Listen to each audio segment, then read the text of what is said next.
for joining us at Napa Valley Dog Training Club Online Orientation Part 2.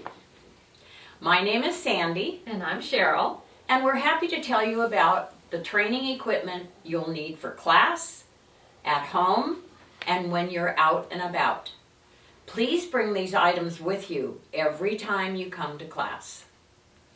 Many of us have a special backpack or bag that we bring to class with all the equipment in it. We keep it packed. That way, when you're ready to go out for a walk or come to class, you just pick up the bag and off you go.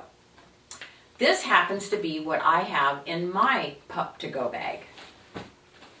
I have water for me and for my dog.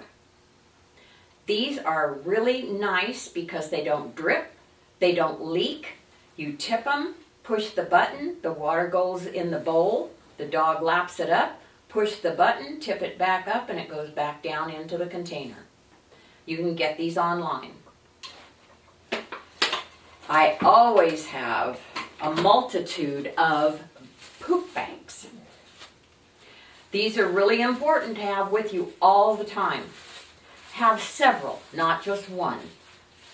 So I usually carry 3 or 4 in my bag. Equally important is your medical records from your veterinarian and your shot records. If you have a copy of these in your bag and anything happens, everybody will know where your vet is, who to call. So very important information. Treats, very important. You always keep a multitude of treats in your bag. That way you know they're there. You just zip them up, put them in your bag, and you've got them. This is a mat for your dog. We will be using these weekly.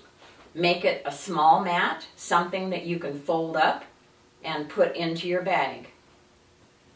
The dogs will be using these as their home base or their mat or whatever word you want to put to it. Cheryl? So I have some equipment that's going to help you in class. Every dog should have a collar, and I think this is the most common collar. It's a flat buckle collar, and it should fit tightly, just 2 fingers. It should fit underneath. You don't want it so loose that when you put it on the dog, it can easily back out of it when it doesn't want to go with you. So 2 fingers underneath will make it fit properly. Another example of a collar is the martingale collar. That's this one right here. When the dog pulls on the collar, it tightens, and it's not exactly a choke chain, but it holds them tighter so that they know not to go forward. Another example of the martingale is this one with the chain. Sometimes people like this one because it makes a little bit of noise when you pull on it, and that gives the dog a warning that you don't want them to pull. And the way you fit that is it should be just 1.5 inches in between, or maybe 2 inches, so that when you pull it, it can close. So that's that example. The next example of a help is the front clip collar. This one is very useful if you have a dog that's pulling on you. It straps around its chest so it doesn't pull on the neck, and then the leash attaches here, and it pulls to the side if the dog decides to pull, so you have more control. I wouldn't say never use a backloop harness. I use a backloop harness for my small dogs because anything on their collar makes them choke, and I use that for them so that they don't hurt themselves. But for dogs that are bigger, backloop harness will make them pull and won't be anything that makes your life easier. You'll probably remember that sled dogs have a black clip harness, and that helps them pull the sled, so you don't want to be that thing being pulled around. So the next thing that we'll be using or suggesting is the gentle leader, and this works on the same principle as a horse harness. or horse lead. A person can move the horse around by its head, even though they're much smaller than a horse, and you can be in control of your dog by using this. The only thing is that it's a little bit hard for the dogs to get used to it, so when you do train with it, you have to give them treats so that they associate this with good things. This is a leash that we would want to use. The way we would like you to hold the leash is in accordion fold so that it's not dragging. The dog, you'll hold it in your right hand and the dog will be attached. Well, I got to stay on here. It will be attached to the dog on your left. And the reason that you have it folded up is so that it's not dragging and getting in the way. Then the other thing we're going to talk about is bait bags. We have a variety of bait bags here. The reason we would prefer that you use bait bags is because if you're trying to drag something out of your pocket, it's too slow. By the time you get the treats out for your dog, it's too late, and then they're past the time when you should treat them. So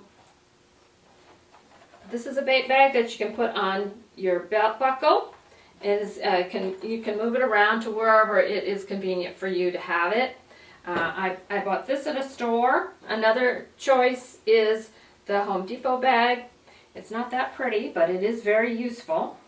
You just tie it in the back, and you can move it around wherever it's good for you to have it. There's two different pockets. You can put cheese on one side, chicken on the other, hot dogs maybe with the chicken, and then you have a variety of treats that you're able to give to your dog and keep them interested in what you're doing. Okay, Sandy, you're on. Okay. Well, we're going to move from treat bags to treats. Treats are one of the most important things you will be using during training. This is their reward. This is for doing what you're asking them to do. If you ask them to sit, when the butt hits the ground, yes, they're rewarded. So treats are very, very important. They must be soft. Any of these type of treats that are soft, they just break right apart. They can stay whole in your pocket, or you can break them up in your pocket or your bait bag. You can use string cheese. You can use hot dogs. Here are the hot dogs. These are chicken hot dogs. I don't use beef because they're way too greasy. So get chicken hot dogs. You cut them lengthwise, turn them, cut them in fourths, and then cut them like this, the size you need. Do you need a bigger size? This is the gigantic size. This is for a German Shepherd. Yeah, it could be a German Shepherd. You're right. And this could be for my miniature schnauzers.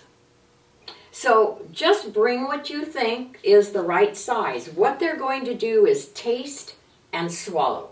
That's all we want them to do.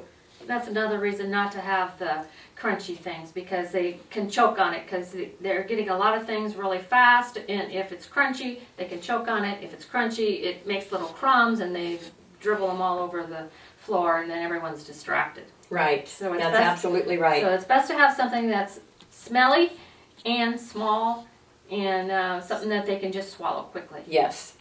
So you can purchase these anywhere. Most dogs work best on an empty stomach. Personally, I don't work best on an empty stomach. I would prefer to have a little something on my stomach before somebody asks me to do something. So with my dogs, I give them half their meal. If it's a morning class, give them half their breakfast. If it's an evening class, give them half their dinner. If your dog turns into a piranha because they're so hungry, you're really going to want to feed them first, or else you're going to end up with offering a treat and taking it because they're really hungry. It's not really their fault.